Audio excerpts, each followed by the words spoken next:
So I want to talk to you a little bit about how my body has embarrassed me, which is sort of the reasons why I decided to get this bariatric surgery.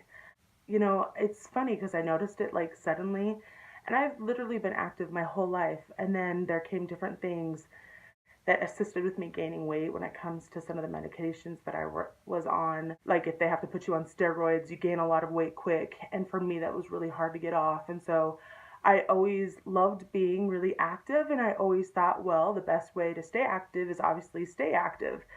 And so for me, I just, I feel like I would get 10 steps ahead and then fall back 50 steps. And so it's been an ongoing struggle and it's been so hard. But there was things that I started noticing in my body that were changing slightly. I think the very first thing I noticed was when I was at work, all of a sudden my stomach like ended up hitting the desk. And I never noticed it before, but I was like, that's interesting. Why is my stomach hitting the desk? And so that was one thing I noticed. And then over time, there was obviously, I had my knees started getting worse. I love snowboarding, and I remember snowboarding at like 290 pounds because I was unstoppable. There's nothing that's going to stop me from doing something that I want to do, but it was definitely a lot more difficult. And I'm sure there was multiple times I probably could have had a heart attack, but I didn't do it as often. I remember using my whole season pass that year and going as much as I could and losing as much weight as I could.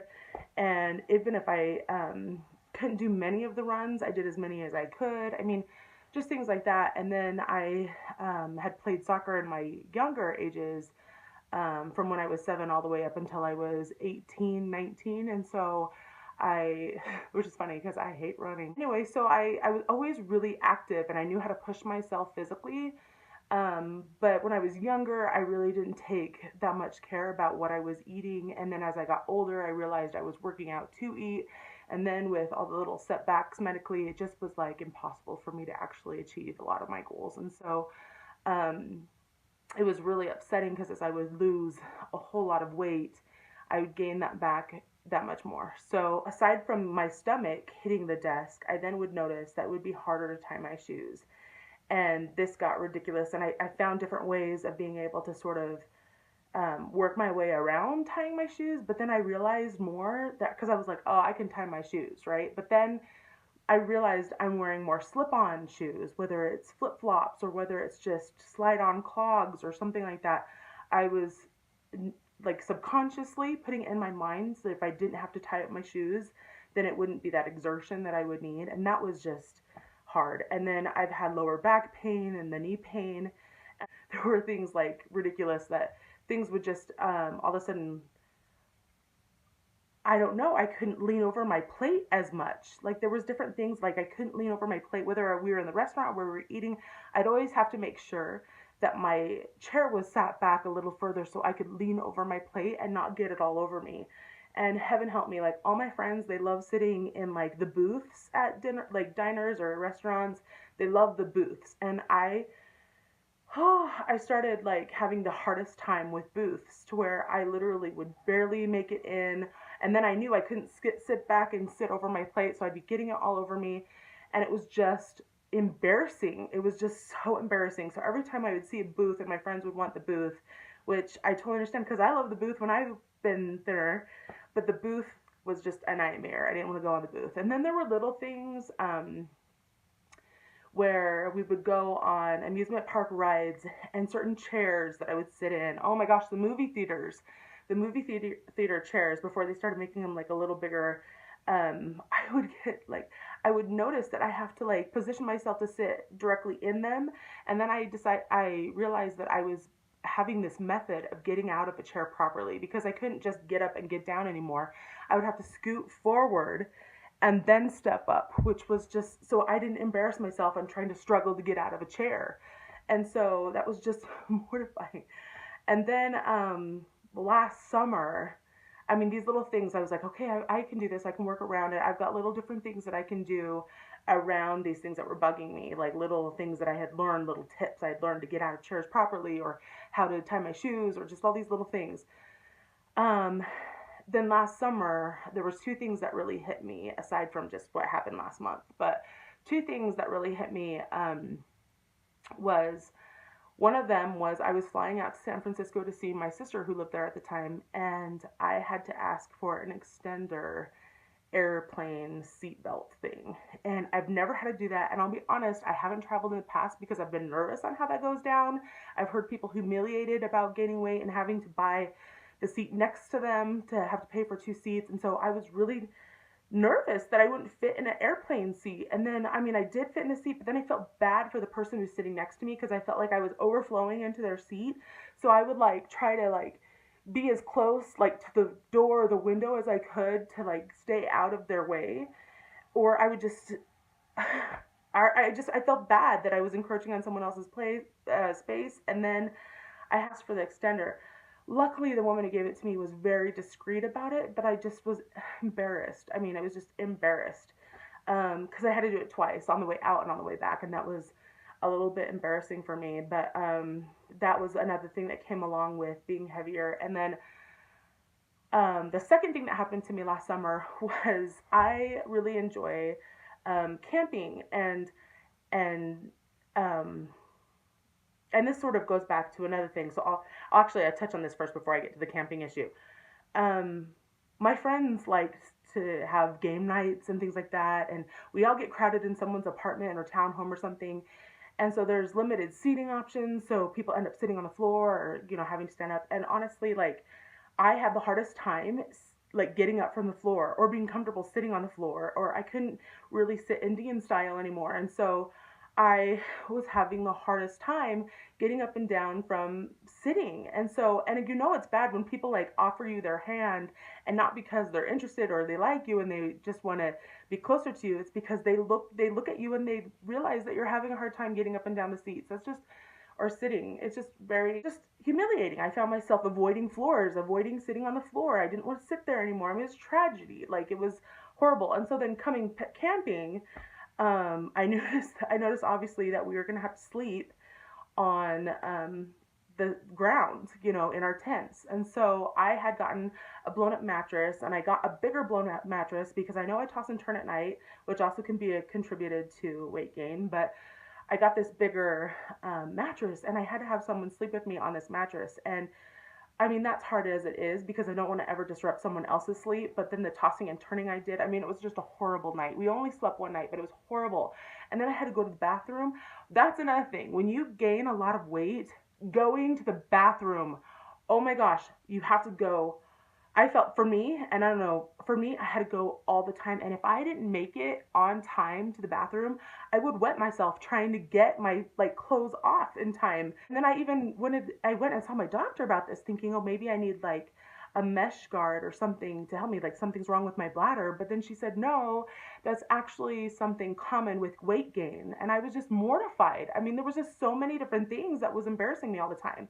But then coming back to the camping experience, like struggling to get into a sleeping bag and have it completely cover me all the way without like literally propelling the person next to me out of her bed. I mean, it was just it was just horrible. It was just a horrible experience. And I mean, I loved people. I had fun in general, but it was just mortifying for me. And I just felt like, there was just so many things. And then later they wanted to go on a hike and I didn't have the energy. The loss of energy is a real thing. I found myself finding ways that I could do my makeup to where my makeup was good for 2 days in a row. It's so hard for me to wake up, have the energy to wake up, get going, and out the door on time. I mean, it was just so many of those things just were so upsetting to me, and I tried hiding them. I tried living with them. I just thought that was going to be my life, and I just was always, my body was always embarrassing me. And then one thing that happened just this last month, which was just so embarrassing on a different level. I actually went to the Lagoon Amusement Park that they have here in Utah, and I ended up going, and I don't know why, but I thought like the newer rides like hold your body a little bit more. No joke, I was asked, like one of the very first rides we rode was the Spider, and I was asked, not only was there a huge display to try to get down the lap bar as far as it would get down, but as they like made this big commotion about how they couldn't get the lap bar down, and I've got everyone in line that's staring at me watching me, Then they asked me, and the guy made this big performance of how sorry he was, which only made things worse. But then he had to ask me to leave the ride because the bar wouldn't come down all the way. I was mortified. I was mortified. I literally wanted to die, which literally gave me like stress and PTSD for any other ride after that. And honestly, there were a couple rides too. After that, it was Wicked and the what's it called? Anyway, the other newer ride. And they have just the lap bar that comes down. And there was on the Wicked, they had to like stop the ride before they continued, make sure the guy had to push the bar down on me, which was just embarrassing because I was like, if I get kicked off again, I'm gonna be so upset. And so luckily they got it down far enough and then got out. But then the next ride, Cannibal, yeah, when they took me on the Cannibal, I was like, this is not happening to me. So I made sure that I really slammed down the lap bar and I got it down.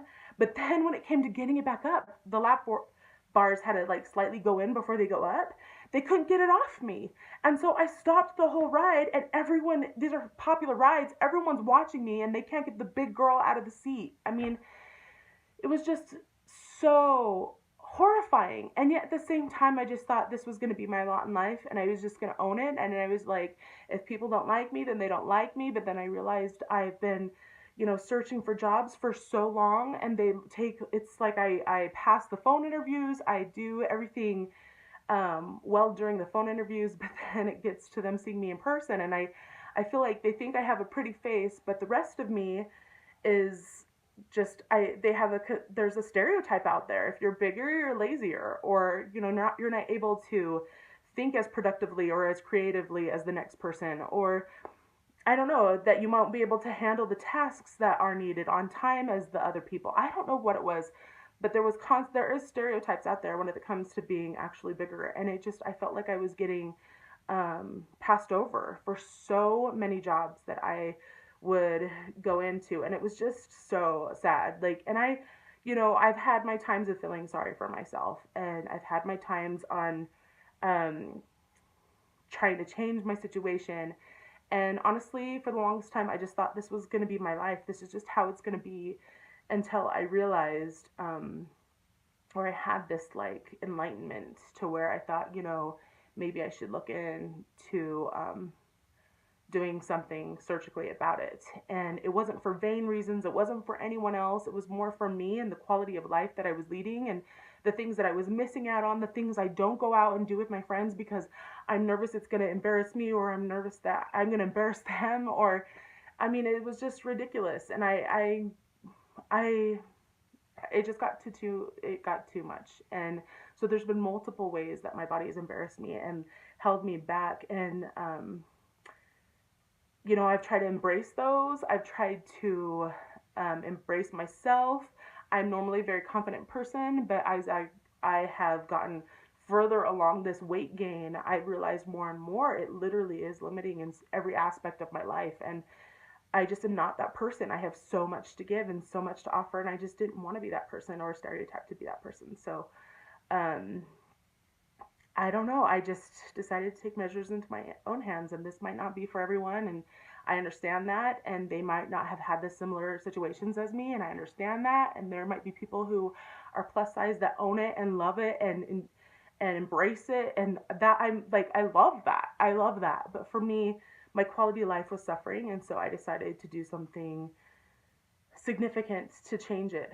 And so that's why I decided to do this for me and to go through weight loss surgery, because I want to be active. I want to stay active. And I don't have any children, so I'm not being active for my children or anything, but just for myself. I feel like I'm putting myself first. And I feel like right now, when I'm not in a relationship, when I don't have children, I feel like I want to be able to be the best me possible. And it's not even to obtain any of those things. It's just because whether it comes from just my quality of life and wanting to be able to live my life to the fullest, or I don't know, escaping the zombies when they come. Who knows? Like, I want to be able to be my best self. And so that is obviously something that I've looked into more, and has been based around my decisions and just little things, walking through the halls at work and hearing the like walls sort of crack, or when you walk by. I mean, or someone told me, "Oh, I could always hear you coming."